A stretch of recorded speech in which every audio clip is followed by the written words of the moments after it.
En el reino de Black Clover existe un rey, pero cuando el reino está realmente en peligro, nadie espera que ese rey lo resuelva. Todas las miradas se dirigen hacia otra persona, el capitán de los caballeros mágicos, el mago más poderoso del reino, alguien que nunca fue elegido por el pueblo, pero a quien todos parecen confiarle el futuro del país. Y eso plantea una pregunta interesante: ¿por qué algunas personas parecen tener autoridad incluso cuando no fueron elegidas? Para entender eso tenemos que hablar de un concepto fundamental de la política: la legitimidad.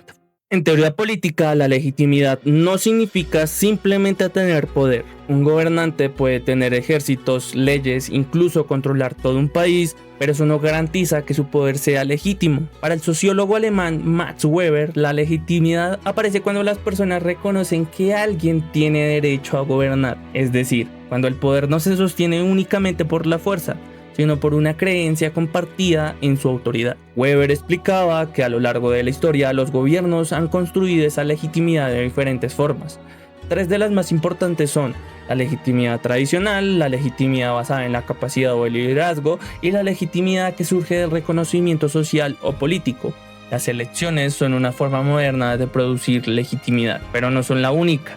Y curiosamente, el anime explora muchas de estas formas de legitimidad, incluso sin mostrar sistemas democráticos. Para nuestro primer ejemplo tenemos la primera forma, que es la legitimidad tradicional.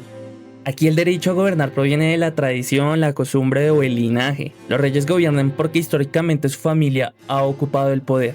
La autoridad se justifica porque dentro de ese sistema político siempre ha sido así. Un ejemplo interesante aparece en Black Clover. En el reino del trébol existe un monarca que ocupa el trono principalmente por su posición dentro de la nobleza. Su autoridad se basa en la tradición del sistema político del reino. En términos de Max Weber, esto sería un caso clásico de legitimidad tradicional. El poder se acepta porque forma parte de una estructura histórica que la sociedad reconoce. Pero la historia también muestra algo más interesante aún.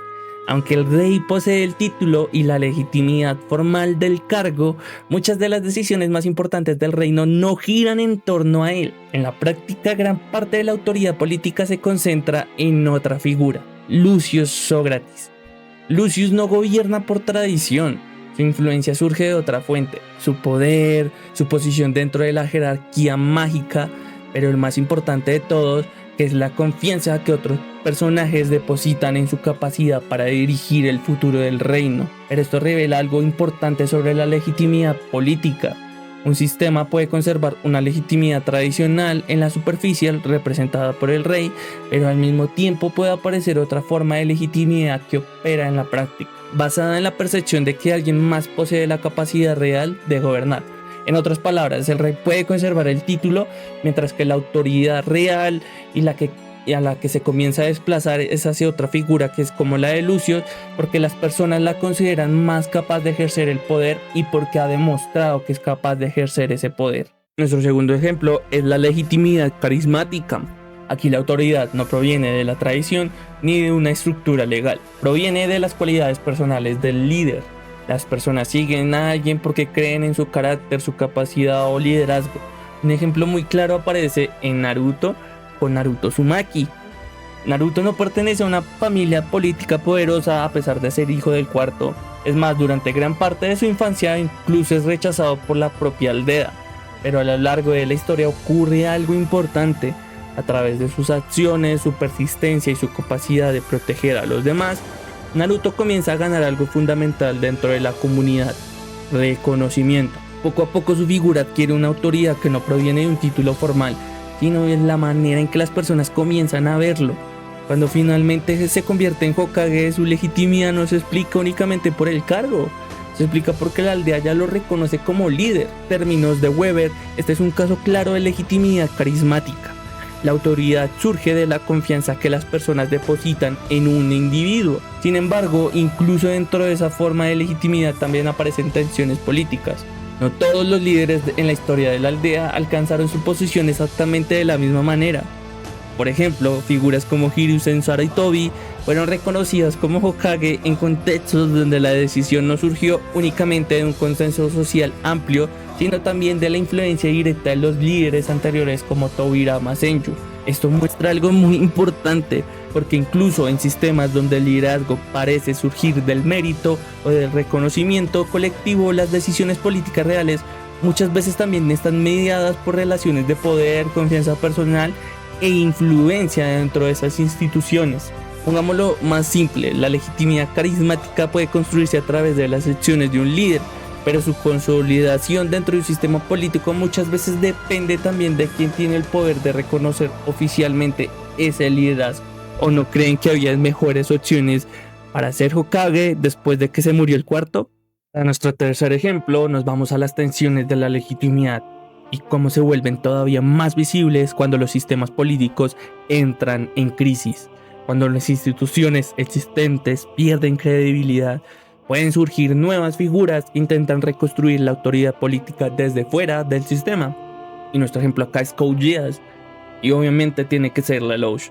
Cuando Lelouch adopta la identidad de Zero, no posee ningún cargo político oficial, no ha sido elegido por una institución y tampoco gobierna dentro de una estructura legal reconocida. Sin embargo, a medida que lidera la rebelión contra el Imperio de Britania, comienza a construir algo fundamental: legitimidad revolucionaria. Para muchos de los grupos oprimidos por el Imperio, Zero se convierte en un símbolo político. Su autoridad surge de su capacidad para organizar la resistencia y representar una causa colectiva. Pero esta historia introduce una tensión aún más interesante. A medida que Lelouch conquista el poder y se convierte en emperador, toma una decisión radical. En lugar de consolidar su legitimidad como gobernante, decide destruirla deliberadamente. A través del llamado Zero Requiem, Lelouch concentra sobre sí mismo todo el odio del mundo político, se convierte en un tirano absoluto a los ojos de todos y finalmente se sacrifica para que su caída permita restaurar un nuevo orden político más estable. Esto muestra algo profundamente interesante sobre la legitimidad. Lelouch no solo construye legitimidad para liderar una revolución, también la manipula estratégicamente para crear las condiciones de un nuevo sistema político. Y en este caso, la legitimidad no aparece como algo fijo, se convierte en una herramienta política que puede construirse, transformarse e incluso sacrificarse. Y algo muestran muchas historias del anime es que el poder político rara vez depende de una sola fuente de legitimidad. Un gobernante puede heredar el poder, ganarlo a través de sus acciones o construirlo y liderando un cambio político. Pero también hemos visto que esa legitimidad no es algo fijo. Puede disputarse, transformarse e incluso perderse. Las elecciones son una forma importante de crear legitimidad en las democracias modernas, pero no son la única forma en que las sociedades han reconocido el derecho de alguien a gobernar. Y entender esto es importante porque nos recuerda que la política no se reduce simplemente a instituciones o procedimientos. En el fondo, la legitimidad siempre depende de algo más profundo: la forma en que una comunidad decide reconocer la autoridad de quienes la gobiernan.